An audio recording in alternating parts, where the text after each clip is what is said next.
Bueno, en esta sesión vamos a continuar con nuestro curso con el tema de fundamentos de macroeconomía.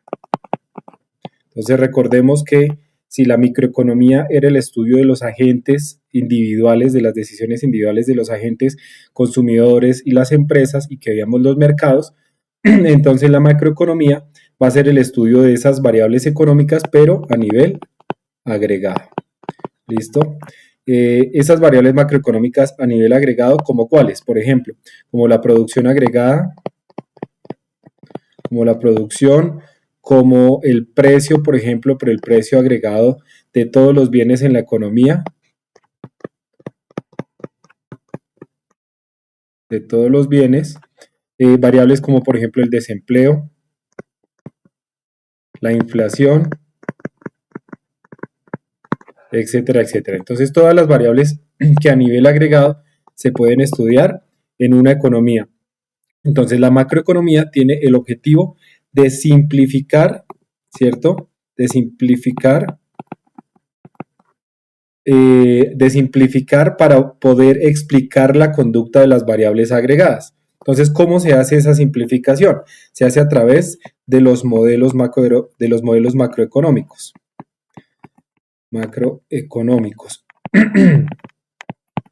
Entonces, esos modelos macroeconómicos no son más que unos instrumentos lógicos a través de los cuales los economistas intentan explicar una realidad, bueno, las realidades económicas, de forma coherente y tratan de ayudar a describir cómo funciona la economía. Entonces, estos modelos generalmente, casi siempre, utilizan herramientas matemáticas para asegurarse de que esos modelos tengan una consistencia lógica. Entonces, bueno, como les decía, esos modelos macroeconómicos intentan a partir de herramientas matemáticas y de relaciones teóricas y conceptuales poder explicar la realidad económica respecto a qué, respecto a una o varias de estas variables, cómo se comportan una o varias de esas en su conjunto. Los modelos se estructuran con base en esa realidad, ¿cierto? Que se observa, esta de acá. Entonces, están afectados por los sucesos históricos que van observando quienes se dedican a tratar de estructurar esos modelos macroeconómicos. Entonces, por ejemplo, por allá en el año 1929, cuando ocurrió la Gran Depresión, esa realidad seguramente hizo que muchos macroeconomistas pensaran cuál era el modelo que explicaba el comportamiento de las variables en ese momento, por qué había crecido el desempleo, por qué se estaba dando el tema de la crisis, cuáles eran los valores que tenían esas variables macroeconómicas que podían establecer cómo se comportaban. Entonces, esos hechos históricos hacen que muchas veces estos modelos macroeconómicos tengan que repensarse y reformularse. Entonces, digamos que es adecuado decir que esos modelos macroeconómicos no siempre consideran todos los elementos que deben considerar. ¿Por qué? Porque antes no había habido evidencia, por ejemplo, de que eso pudiera ocurrir. Entonces, antes de la crisis, seguramente ningún modelo macroeconómico había pensado en que las economías pudieran entrar en crisis, entonces no habían tenido la necesidad de explicar las crisis. Eso por un lado.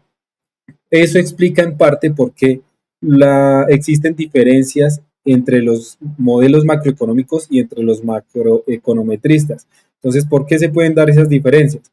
En primer lugar, porque, por ejemplo, consideran que un modelo es más acertado que el otro. Entonces, que existen mejores modelos para explicar la realidad. La realidad.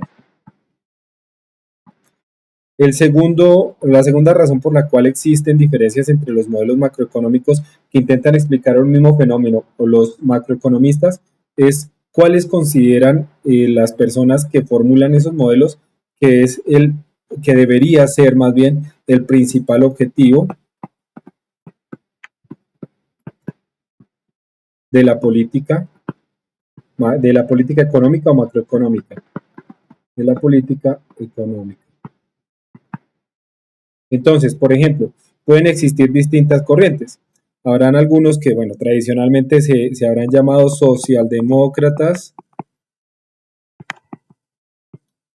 que estarán más inclinados a que la política económica tenga que resolver prioritariamente problemas, por ejemplo, de desigualdad o de desempleo, porque consideran que esos problemas son muy graves y son los que más afectan a las personas. Entonces, que si hay una distribución desigual del producto, que si hay un alto desempleo, eso es, digamos, son los problemas que más urgente deben solucionarse.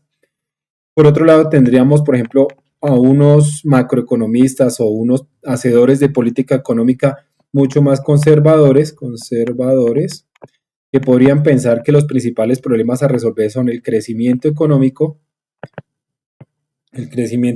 o, por ejemplo, la inflación, el tema monetario. Entonces era algo de lo que hablábamos en las primeras clases de los fundamentos de la economía, si ustedes recuerdan, el tema de las disyuntivas. ¿Recuerdan? Entonces, si la disyuntiva es, quiero propender por una mayor igualdad en el reparto del producto o un mayor crecimiento. Entonces, recuerden lo que hablábamos, que el PIB es como una torta. Entonces, esa torta es más importante que cada vez sea más grande o que cada vez esté mejor repartida, ¿cierto? Entonces, ¿qué es más importante? ¿Hacer que sea más grande y así crece aparentemente la porción de todos? ¿O que con lo que hay esté mejor repartida? Entonces, es la disyuntiva entre la desigualdad y el crecimiento económico. Entonces, eso depende de cuál sea la visión que tenga el encargado no solo de formular el modelo macroeconómico, sino el encargado de ejecutar las políticas económicas en un país. Entonces, bueno, generalmente cuando uno habla de macroeconomía, habla de estas variables a nivel agregado. Principalmente hay tres variables que son las que más importancia o preponderancia o significancia tienen para los economistas, que es la producción, el desempleo y la inflación. Recuerden que ya vimos una relación entre estas dos, pero ya cuando vimos los fundamentos, ustedes recordarán en esos fundamentos que se habla de un modelo macroeconómico que hace una relación entre estas dos variables.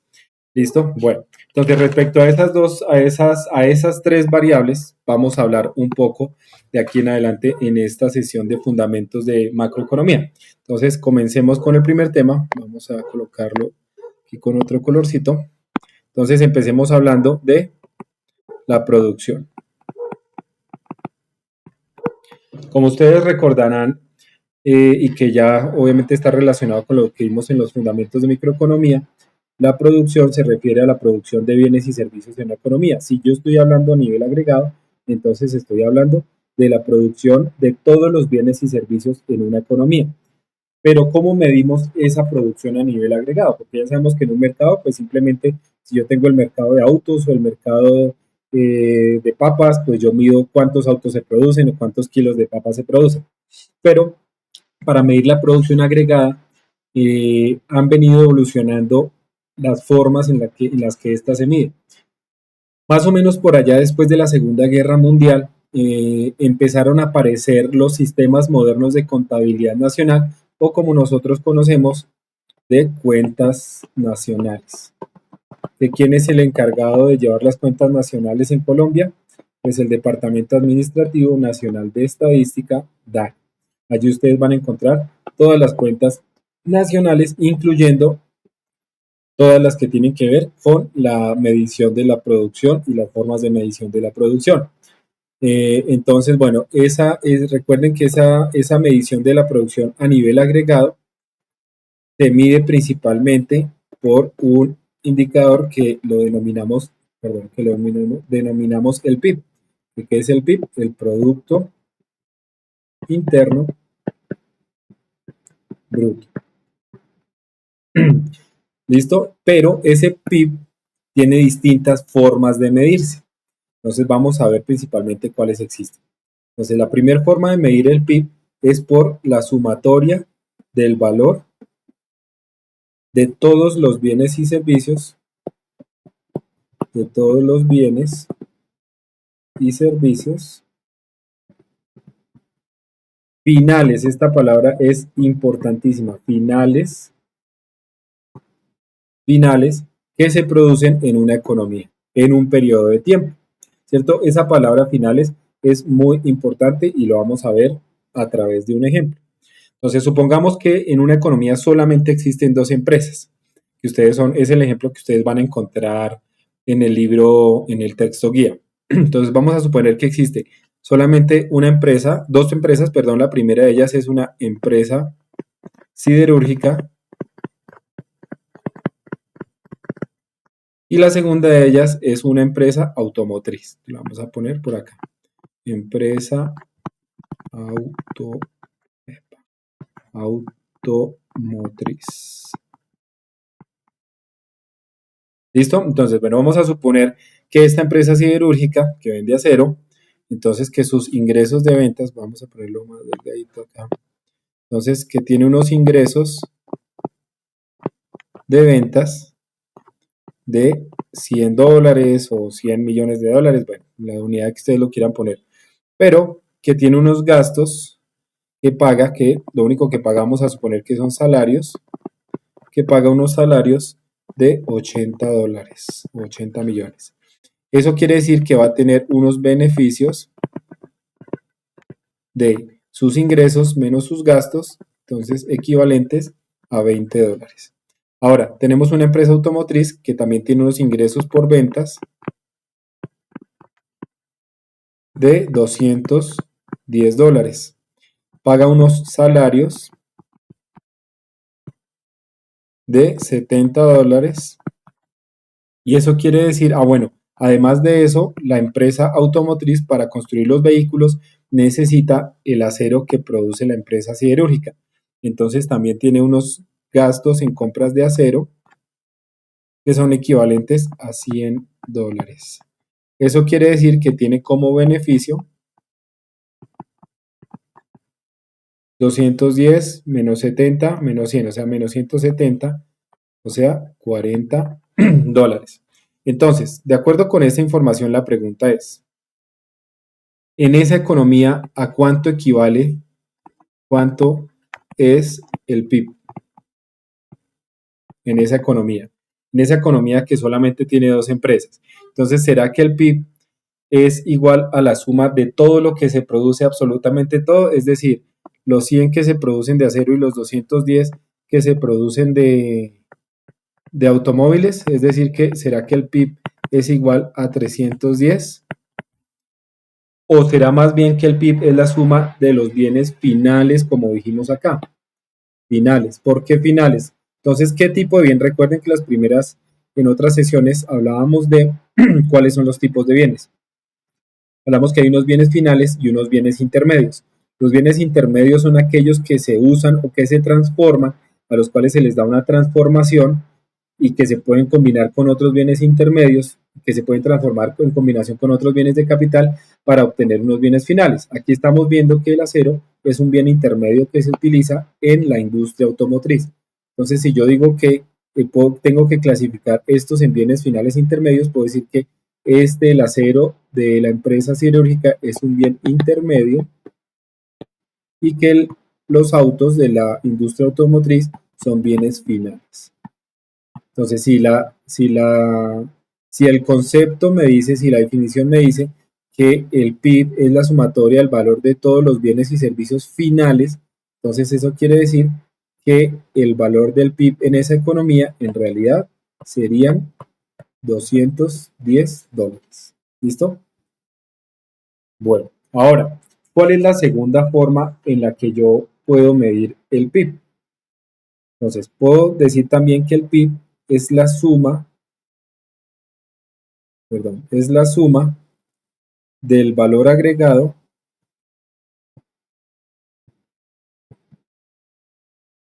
en la economía durante un periodo de tiempo.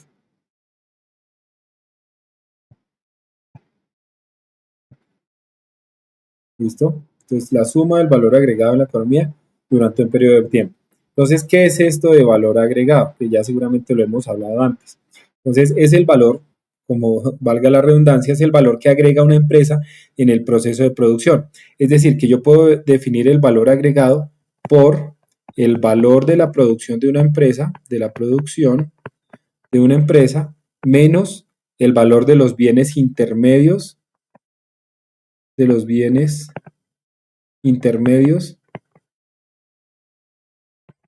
que esa empresa utiliza en su proceso de producción. Entonces, en el ejemplo que nosotros teníamos, ¿cierto? El valor agregado, entonces calculemos el valor agregado que genera cada una de las empresas. Entonces colocamos valor agregado de la empresa siderúrgica. Entonces, ¿qué teníamos?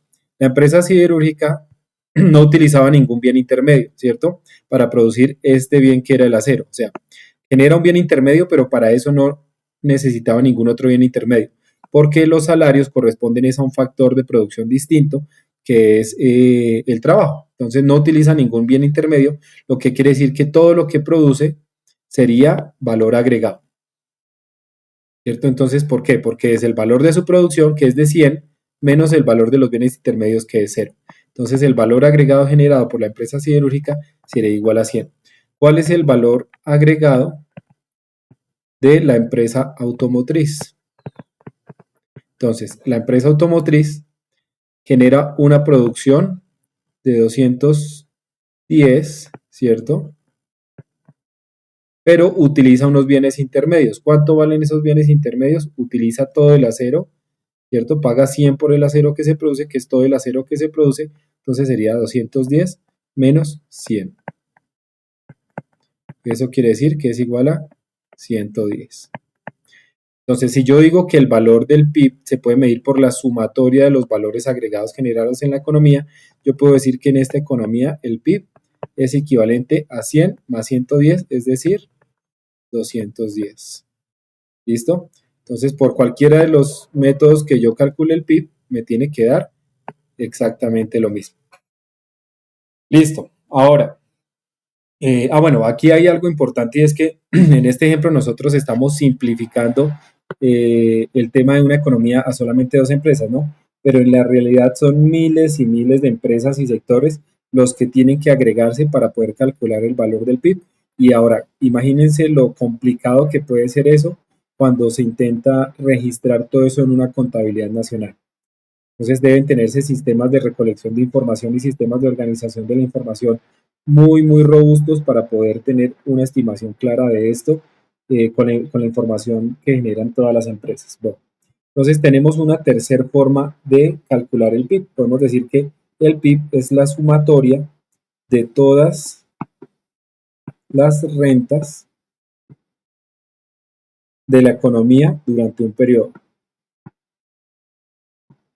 de tiempo. Entonces, ¿a qué nos referimos con las rentas? Quiere decir que es todo lo que se paga, ¿cierto? Todo lo que se paga con, por ejemplo, los ingresos que se tienen por toda la venta de bienes y servicios. Entonces, ¿qué se paga o a qué equivalen estas rentas? Pues una parte se paga en salarios de los trabajadores, otra parte se paga en rentas de la tierra, arriendos y demás, otra parte se lo quedan en beneficios, ¿cierto? Las empresas, que es la utilidad que se gana, otra parte se paga en impuestos para el Estado, ¿cierto? Entonces, estos cuatro destinos que tiene ese valor agregado, si ustedes se dan cuenta, todo lo que queda como saldo del valor agregado, todo eso se paga en estos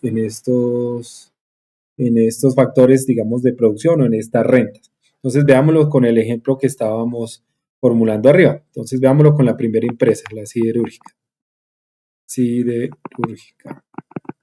Entonces, la siderúrgica tenía un valor agregado de 100, ¿cierto? De $100. Y ese valor agregado de $100 se dividía entre 80 que se pagaba en salarios y 20 que se obtenían como beneficios, ¿cierto? Ahora, la automotriz. Tenemos que la automotriz tenía un valor agregado de 110, ¿cierto? De esos 110, recuerden que 70 se pagaban en salarios y que 40, si no estoy mal, se quedaban como, perdón, 40 se quedaban como beneficios. Listo.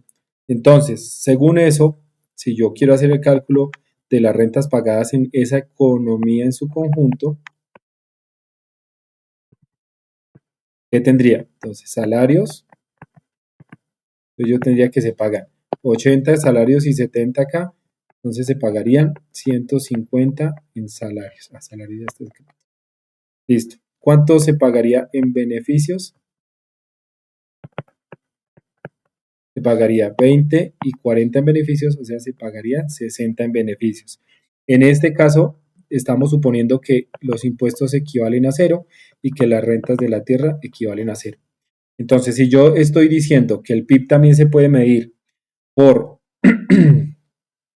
todas las sumatorias de los pagos de rentas que se hacen en una economía, entonces en esta economía el PIB medido a través de esa metodología equivaldría a 150 más 60, que es igual a 210, que como dijimos, me tiene que dar igual que con los otros métodos para medir el Producto Interno Bruto.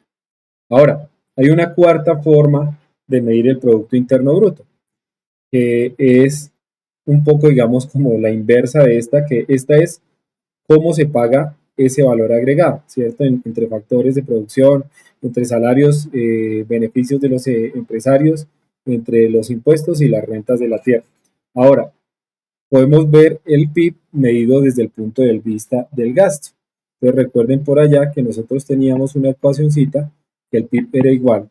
Entonces hay una parte del gasto que de ese valor agregado que se gasta en consumo de los hogares, hay otra parte que se invierte, hay otra parte que se la gasta el gobierno, hay otra parte que lo exportamos y tenemos que restarle lo que importamos, ¿verdad? Pero esta ecuación del PIB, que es la que más se utiliza para poder contabilizar en cuentas nacionales ese PIB, aunque las otras también se utilizan, pero esta es, digamos, el instrumento más conocido también en los modelos macroeconómicos.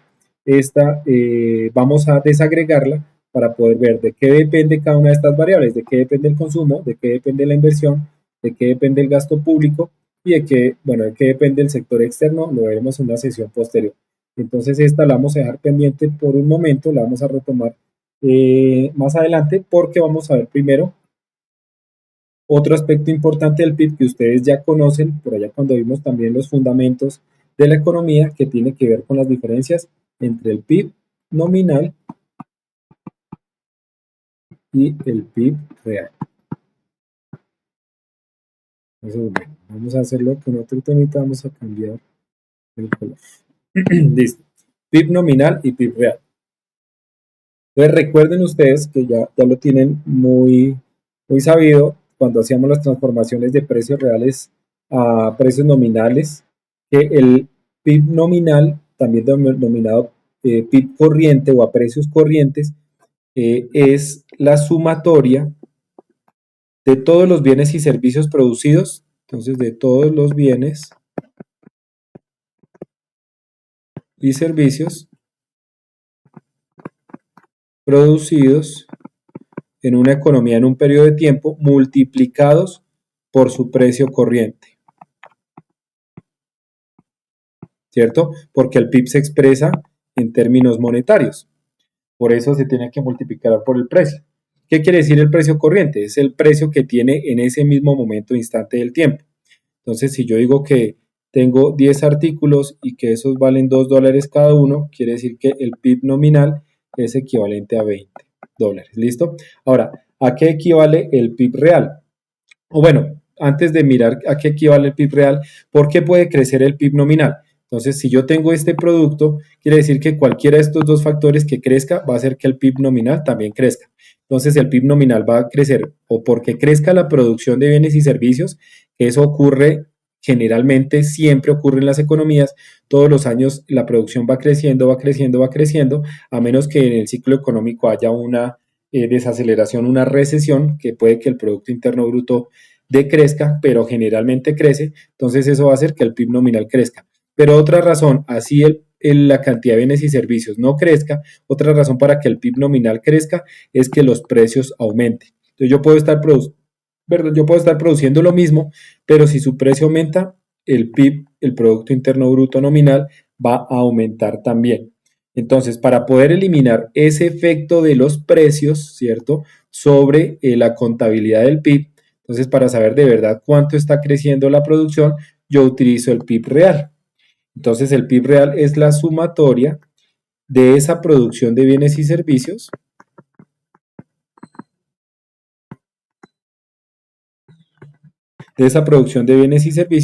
pero multiplicada por los precios de un año base. ¿Listo? Ustedes recordarán que eso mismo era lo que aplicamos cuando hacíamos el cálculo de precios reales y precios nominales. Entonces se coge la producción de los bienes y servicios de un año X y se multiplican por los precios o el índice de precios de un año Y, dependiendo del año base que yo quiera utilizar. Bueno, hagamos un ejemplo rápido para hacer el cálculo y recordar un poco este tema. Entonces, pongámoslo acá. Entonces vamos a suponer que tenemos un año 0, un año 1 y que vamos a tener en esta economía solamente dos productos, papas y autos. Listo, entonces vamos a suponer que en el año 0 se producen 100.000 kilogramos de papas y que esas se venden a $1 por kilo. Y vamos a suponer que en ese mismo año 1 se producen 10 autos y que esos autos se venden a $10.000 por auto. Ahora vamos a suponer que en el año 1 se siguen produciendo los mismos 100.000 kilos de papa, pero esta vez el precio aumenta a $1.2 por kilo. Y vamos a suponer que la producción de autos aumenta a 11 autos, pero se van a seguir vendiendo a $10.000 por auto. Entonces, bueno, lo primero es analicemos los datos. Tenemos acá la comparación de la papa en el año 0 y año 1. ¿Qué ocurrió con la papa? Que se sigue produciendo exactamente lo mismo, pero su precio aumentó. En cambio, en el caso de los autos, ahora se producen más autos, pero su precio sigue siendo el mismo. ¿Listo? Entonces vamos a ver qué ocurre con el PIB nominal y con el PIB real en esa economía. Entonces, hallemos el PIB nominal de ambos años. Entonces, PIB nominal del año 0. Entonces dijimos que el PIB nominal era igual a la producción por el precio. Entonces, por ejemplo, en el caso de las papas, tenemos que es 100.000 por $1, ¿cierto? Y ahora le tenemos que sumar el PIB de los autos. Entonces eso sería igual a los 10 autos por los $10.000 que vale el auto. Estos son dólares y estos son dólares. Entonces, ¿a cuánto equivale la producción o el PIB nominal en el año 0? Entonces, a 100.000 más otros 100.000 serían 200.000. Ahora, ¿cuánto es el PIB nominal en el año 1? Lo mismo. Entonces, los 100.000 kilos, porque recuerden que la producción aumentó, por el precio se aumentó el de las papas, que es 1.2, estos son dólares, más, ahora, la producción de autos se aumentó a 11 por el mismo precio, los $10.000. Entonces, esto, ¿a cuánto equivale? Sería a acá a 230.000, si no estoy mal, ¿sí? 230.000 dólares. Entonces, ¿cuánto fue el aumento porcentual entre este y este? Entonces recuerden que una variación se calcula por el valor del año T menos el año T menos 1 sobre el año T menos 1, que esto me da un equivalente a 15%. Parece un 2, 15%. Quiere decir que el PIB nominal entre el año 0 y el año 1 aumentó 15%, es decir, que pasó de 200.000 dólares a 230.000 dólares. ¿Listo? Ahora, ¿qué ocurre con el PIB real? Calculémoslo también. Entonces, el PIB real, vamos a calcularlo con base, como si tomáramos como año base el año 0. ¿Listo? Entonces, PIB real del año 0 con el año base el año 0. ¿Listo? Entonces, ¿qué decimos? Que es multiplicar la cantidad producida por el precio de ese año. Entonces, siempre, siempre, siempre, cuando yo calculo el PIB nominal o los precios nominales del año base, van a ser igual a los reales. ¿Por qué? Porque es multiplicar lo mismo. La producción de ese año por los precios de ese año. Y en el real es la producción de ese año por los precios del año base, pero el año base es el mismo, entonces va a ser lo mismo. Entonces ya sabemos que el PIB real del año 0 va a ser igual al PIB nominal. Eso quiere decir que equivale a 200.000 dólares. Ahora, ¿cuál es el PIB real del año 1 tomando como año base el año 0? Entonces tenemos que calcular.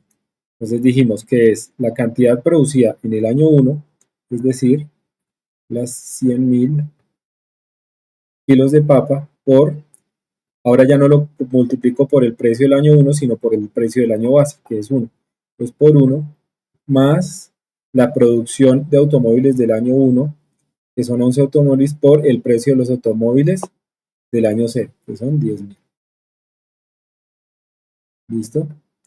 Entonces, eso equivale a 210.000 dólares. Entonces, lo mismo, si yo aplico la fórmula para hallar la variación, ¿cierto? La variación porcentual, esta misma fórmula, entonces me va a decir que esta variación fue del 5%. Es decir, que el PIB real entre el año 0 y el año 1 a precios de año base del año 0, eso es importantísimo recalcarlo, creció un 5%. Pues fíjense que mientras el PIB nominal crecía un 15%, el PIB real crecía un 5%. Por eso cuando ustedes escuchan las cifras de crecimiento económico que anuncia el DANE o que anuncia cualquier otra entidad o que anuncia el gobierno, deben tener muy claro si se está tratando del PIB real o del PIB nominal. ¿Por qué? Porque si estamos hablando del PIB nominal, ustedes ya saben que ese crecimiento del PIB puede estar explicado en una buena medida por el crecimiento de los precios y no por el crecimiento de la producción. Es decir, porque todo ahora es más caro, pero no quiere decir que se esté produciendo más. Es decir, que la tortica esta sigue exactamente igual, pero ahora es más caro para todo el mundo los bienes y servicios que están en esa tortica. ¿Listo? Bueno. Entonces, terminado ese tema del PIB nominal y PIB real, ahora sí vamos a ver lo que tiene que ver con el tema que dejamos pendiente ahorita, que es el de esa forma de medir el PIB, ¿cierto? La que conocemos más comúnmente, que hemos hablado en otras videos y sesiones anteriores, que es esta de acá.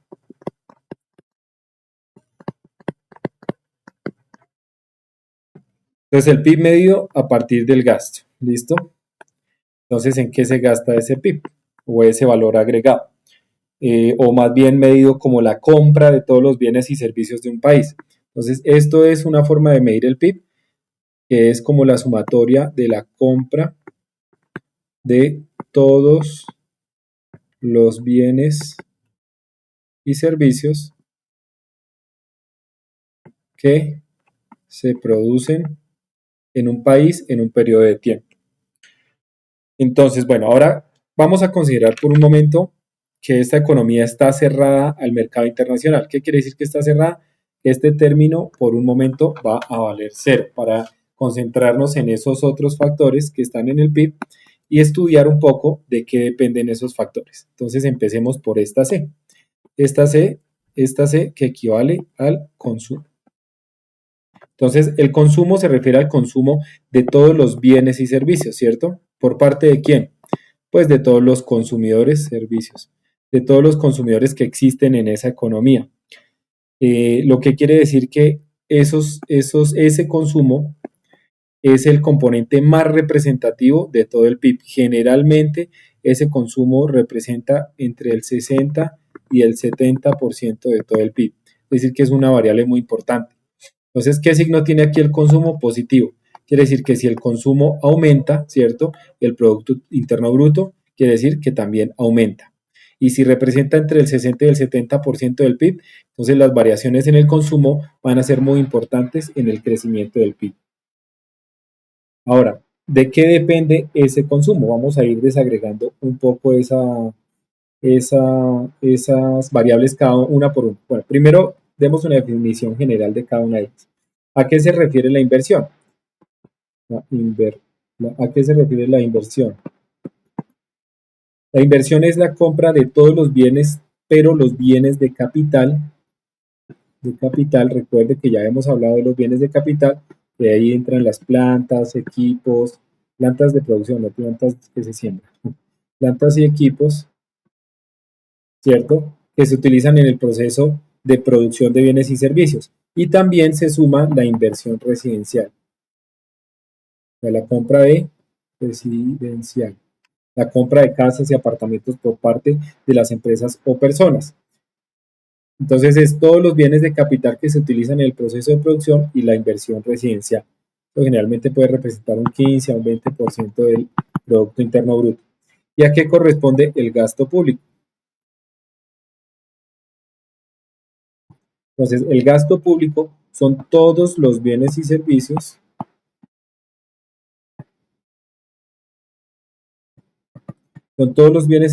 pero que compra exclusivamente el Estado.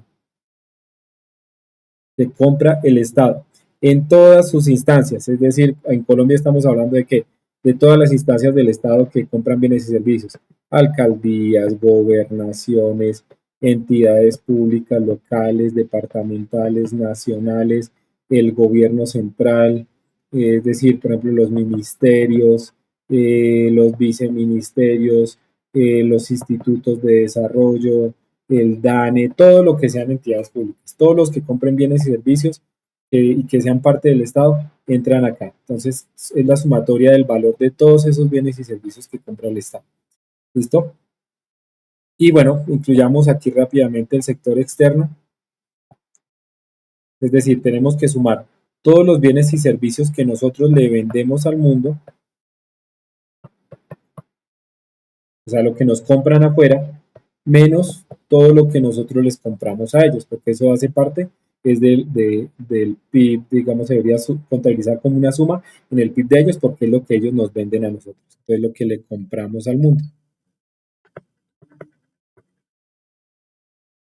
La reunión de estas dos, ¿cierto? Cuando yo calculo X menos M, eso se denomina dentro de cuentas nacionales como la balanza comercial. Balanza comercial. ¿Por qué balanza? Porque me dice si yo le compro más al mundo o si yo le estoy vendiendo más al mundo. Quiere decir que si que si X es mayor que M, esa balanza comercial quiere decir que tiene un superávit. Pero si X es menor que M, quiere decir que esa balanza comercial tiene un déficit.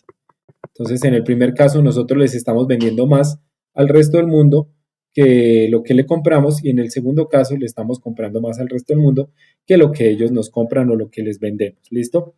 Ahora sí veamos cuáles son los determinantes de cada una de esas variables. Entonces si decimos que podemos denominar acá un momento el PIB desde el punto de vista de la compra de bienes y servicios, eso quiere decir que es una demanda agregada. Si yo estoy diciendo que el PIB es todo lo que se compra en la economía y estoy diciendo, recuerden que en microeconomía decimos que el equilibrio nos dice que todo lo que se compra es igual a lo que se vende, es decir, que la oferta es igual a la demanda.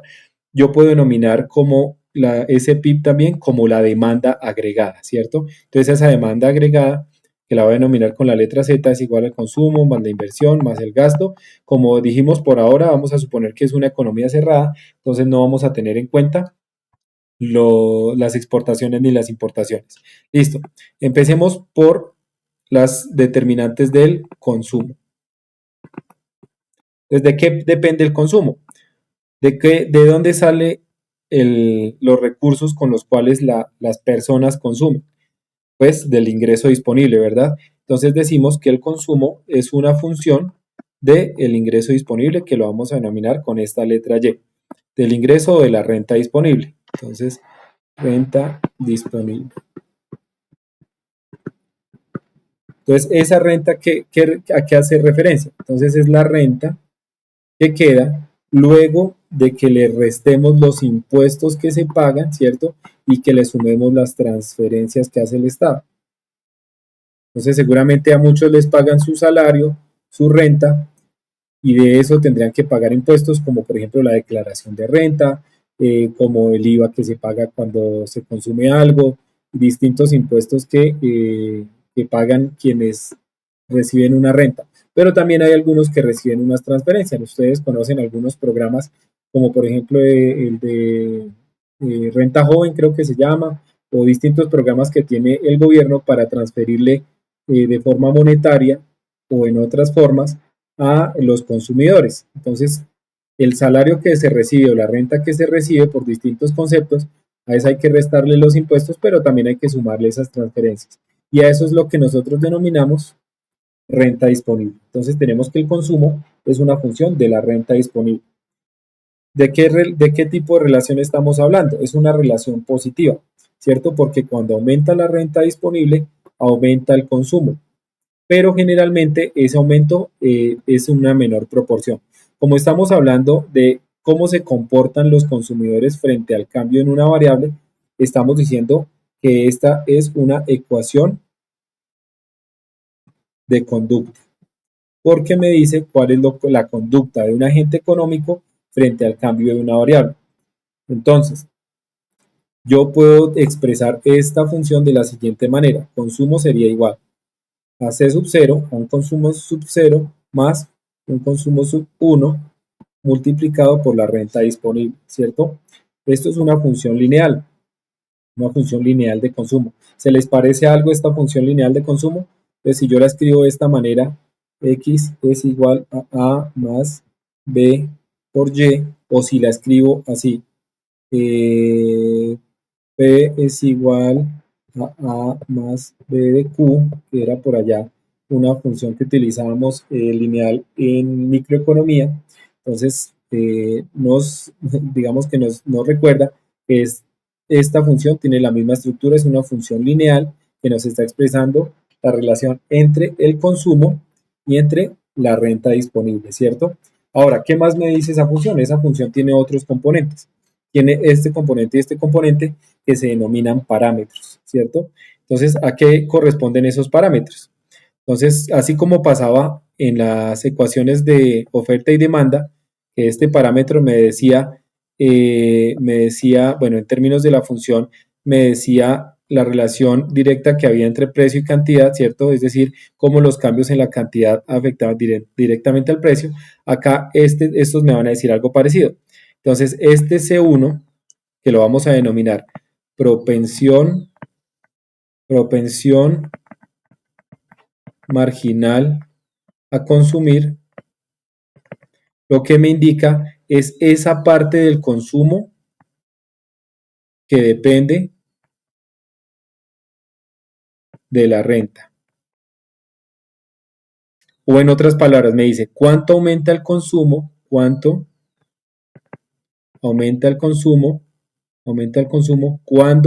aumenta la renta disponible. ¿Listo?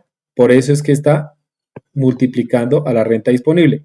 ¿Qué quiere decir y cuánto vale generalmente? Entonces aquí arriba estábamos diciendo que cuando aumenta la renta disponible el consumo aumenta, pero generalmente en una proporción más pequeña. Eso quiere decir que cuando a nosotros nos aumentan el ingreso, generalmente no gastamos todo ese ingreso adicional, sino que una parte de ese ingreso se va para el ahorro, ¿cierto? Entonces, eso quiere decir que ese C1, que es la propensión marginal a consumir, tiene un valor entre 0 y 1, ¿cierto? Por ejemplo, tiene un valor de 0,7. Si tiene un valor de 0,7, quiere decir que ante un aumento de la renta disponible de 1, ¿cierto? El consumo aumenta en 0,7. Es decir, que por cada peso adicional que ingresa de renta, ¿cierto? Se van a consumir 0,7 de ese peso, 0,7 o 70 centavos, o bueno, dependiendo de la unidad monetaria que estemos hablando. Ahora, tenemos el C sub 0.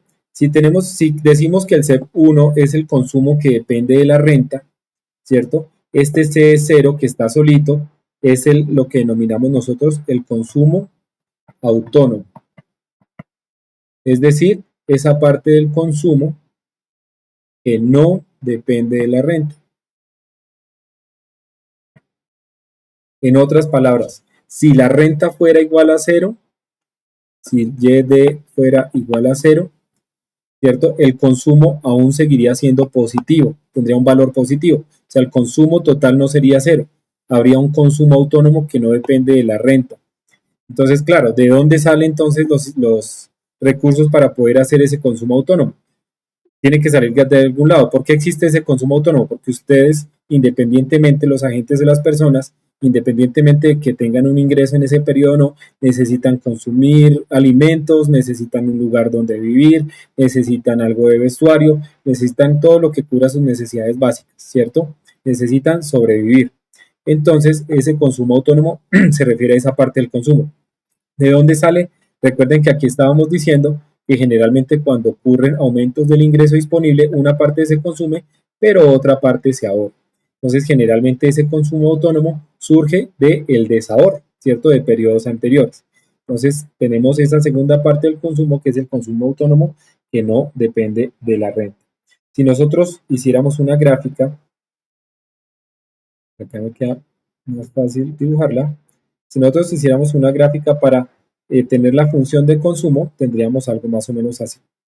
Un segundo. Bueno,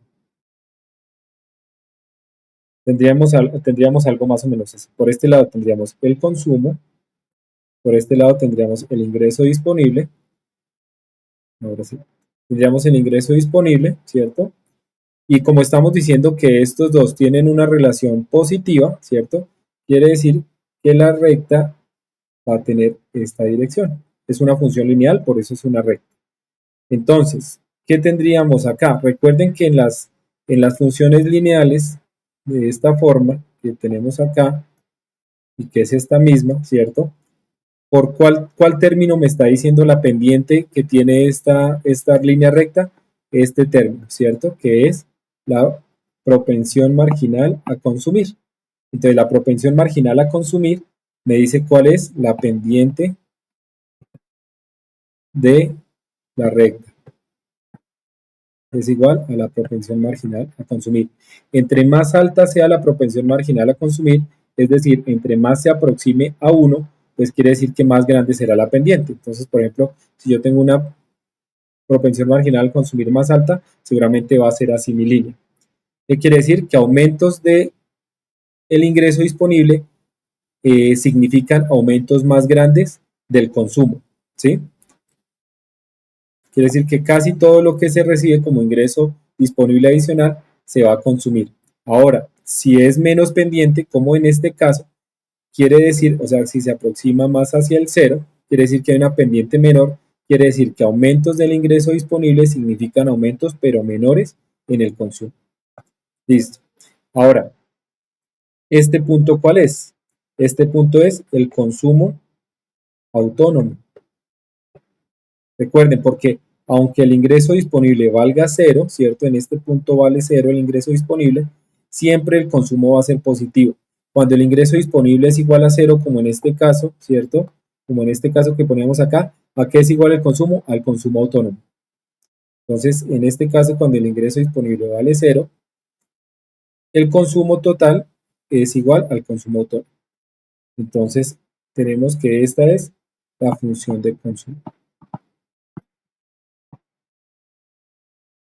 Que es C igual al consumo autónomo más la propensión marginal a consumir multiplicada por el ingreso disponible. ¿Listo? Ahora, podemos hacer una desagregación adicional, ya que el ingreso disponible, como habíamos dicho antes, es igual al ingreso menos los impuestos. Aquí en este término de impuestos ya estamos incluyendo los impuestos y las transferencias, solamente lo vamos a representar por un único término que es T. Entonces, la renta disponible es igual a los ingresos o a las rentas totales menos los impuestos más las transferencias representados por este elemento de acá que es T. Entonces podríamos expresarlo de la siguiente manera nuestra ecuación anterior. Consumo es igual al consumo autónomo más la propensión marginal a consumir, pero como yo tengo esto, entonces reemplazo este término por este término. Entonces la propensión marginal a consumir multiplicado por Y menos T, ¿cierto? Que es la misma forma de decir el ingreso disponible. Listo. Entonces ya tenemos explicado de qué depende el consumo, que es el componente más importante dentro del PIB. ¿Listo? Ahora, miremos de qué depende la inversión. Que todos estos temas ya los habíamos de pronto hablado y analizado un poco en sesiones anteriores. Entonces ya habíamos dicho que la inversión es el gasto en máquinas y en planta y en bienes de capital que se utilizan para la transformación de bienes intermedios en el proceso de producción, más la inversión que se hace residencial, ¿cierto? Entonces, si eso es así, la inversión va a depender de dos factores. El primero, del nivel de producción, ¿cierto? ¿Por qué? Si ustedes son la empresa y ustedes ven que durante este periodo o durante los últimos periodos ha venido creciendo la producción, ¿cierto? Y por ende vamos a suponer que no hay inventarios, que ustedes no guardan nada, que todo lo que produce se vende. Entonces, si ha venido creciendo el nivel de producción, quiere decir que ha venido creciendo el nivel de ventas, ¿cierto? Periodo tras periodo. Si el nivel de ventas viene creciendo en la economía, pues qué quiere una empresa? Aumentar su nivel de producción, ¿cierto? Para vender más, para vender todo eso que se está aumentando el nivel de ventas. Entonces, si aumenta el nivel de producción, o para bien, para aumentar el nivel de producción, ¿qué tengo que hacer? Aumentar la producción, perdón, la inversión en bienes de capital. Entonces, una forma o más bien uno de los determinantes para aumentar el nivel de la inversión en bienes de capital es que el nivel de ventas y el nivel de producción venga creciendo. Entonces va a incentivar a las empresas a aumentar su nivel de inversión. Y el segundo es los tipos de interés. Tipos de interés. Generalmente, las empresas y las personas se apalancan en crédito, ¿cierto? Para poder realizar las inversiones. Cuando alguien compra una casa, generalmente no es que tenga la plata de contado para ir a comprarla, sino que una parte importante se apalanca mediante crédito, ¿cierto?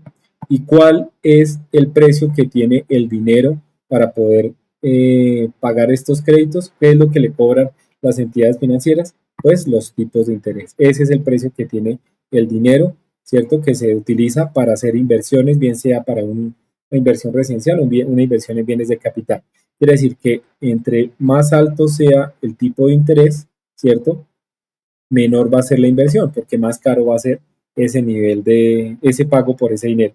Entonces podríamos resumirlo de esta manera. La inversión es una función que depende de la producción y de los tipos de interés. Entonces, de la producción tiene una relación positiva, como ya lo vimos, cuando crece el nivel de producción que equivale a un crecimiento del nivel de ventas, eso quiere decir que hay un incentivo a la inversión. Mientras que los tipos de interés tienen una relación negativa. Cuando más altos son los tipos de interés, se va a desincentivar la inversión, ¿cierto? Y cuando más bajos son los tipos de interés, se va a incentivar la inversión.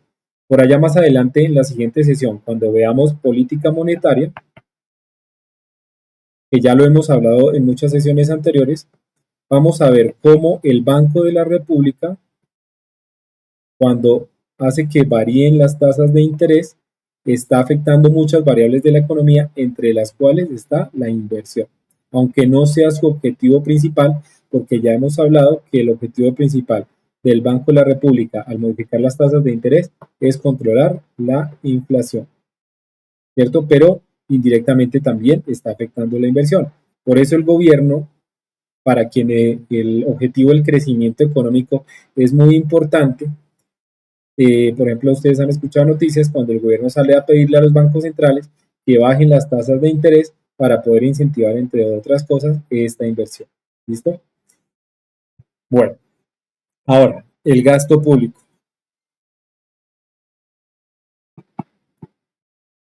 Entonces ya dijimos que el gasto público es la compra de todos los bienes y servicios que hace el Estado en todas sus instancias, ¿cierto? Entonces el gasto público equivale a ese gasto, ¿cierto? Que se recauda mediante los impuestos. Que esto también en la siguiente sesión vamos a ver cómo este tema de la política monetaria se combina con este tema de los gastos y el recaudo de impuestos del Estado, que es lo que denominaremos política fiscal. Entonces, ¿de qué depende este nivel digamos que este no tiene unos determinantes tan directos como lo puede tener la inversión o el consumo? Generalmente depende de cuáles sean las posturas y los objetivos de política del gobierno y del Estado en un momento dado.